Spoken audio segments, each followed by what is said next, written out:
Day 20 of 1% better every day. ஆக்சுவலா இன்னைக்கு ஒரு குட்டி விலாக் நண்பர்களே. ஸோ இன்னைக்கு காலையில நம்ம நாள் ஸ்டார்ட் ஆனதே பால் சப்ளைல தான் எப்போதும் போல. வந்து பால் சப்ளைவை கடை லைனு, வீட்டு லைனு எல்லா லைனுக்கும் பால் சப்ளையை போட்டு முடிச்சுட்டு கடைசி கடை லைனையும் வந்து இறக்கிட்டு நேராக போய் கை கால் மூஞ்சியை கழுவி அங்கேருந்து கிளம்பி நேராக வந்து ஜிம்முக்கு வந்தோம். ஜிம்மில் வந்தோடனே ஃபர்ஸ்ட் எடுத்தோன்னே வெயிட் செக் பண்ணோம். இன்னைக்கான வெயிட் பார்த்தீங்கன்னா 78.4 கேஜிஸ். இன்னைக்கு வந்துட்டு வேற என்னமோ ஒரு டே நம்ம இருந்தாலும் லெக் டேவா அதை கன்வெர்ட் பண்ணிக்கிட்டோம் ட்ரௌசர் போட்டு வந்தனால.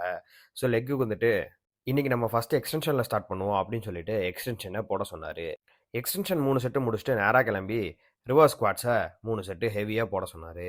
அதையும் முடிச்சு தள்ளிட்டு அங்கேருந்து லெக் ப்ரெஸ்ஸை 3 செட்டை ஹெவியாக போட சொன்னார். அதையும் முடிச்சு தள்ளிட்டு ஹாம்ஸ்ட்ரிங் கர்ல் 3 செட்டையும் போட சொன்னார். ஹாம்ஸ்ட்ரிங் கர்லில் அசால்ட்டாக ஃபார்மை தப்பாக போட ஆரம்பித்தேன். ஸோ அதை வந்து கரெக்ட் பண்ணி விட்டு போனார். லாஸ்ட் ஒர்க் அவுட்டா காஃப் ரைஸ் 3 செட்டையும் போட்டு அங்கேருந்து வீட்டுக்கு வந்து குளிச்சு கிளம்பி நேராக கிளம்பி டாக்டர் அகர்வால் ஐ ஹாஸ்பிட்டலுக்கு போய் கண்ணுக்கு ஒரு செக்கிங்கை போட்டோம். அண்ட் தென் இன்னைக்கு நம்ம ஒர்க் ஃப்ரம் ஹோமையும் சேர்த்து போட்டோம். இன்னைக்கு ஃபுல் டே எப்படி போச்சுன்னா பெட்டில் உட்காந்து கொஞ்சம் நேரம் வேலை, சேரில் உட்காந்து கொஞ்சம் நேரம் வேலை, டைனிங் டேபிளில் உட்காந்து கொஞ்சம் நேரம் வேலை, சோஃபாவில் உட்காந்து கொஞ்சம் நேரம் வேலை. இப்படியே ஃபுல் டே வேலை பார்த்து இன்னைக்கு நாள் முடிஞ்சு போச்சு.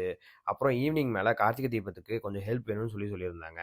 ஸோ வந்துட்டு கார்த்திகை தீபத்துக்கு விளக்கில் எண்ணெய் ஊற்றுறதும் அண்ட் தென் வீடு ஃபுல்லாக இதை வந்து ஏற்றி வச்சு அழகு பார்க்குறதையும் பார்த்துட்டு அங்கேருந்து குட் நைட்டு படுத்து ஃப்ளாட் ஆயாச்சு.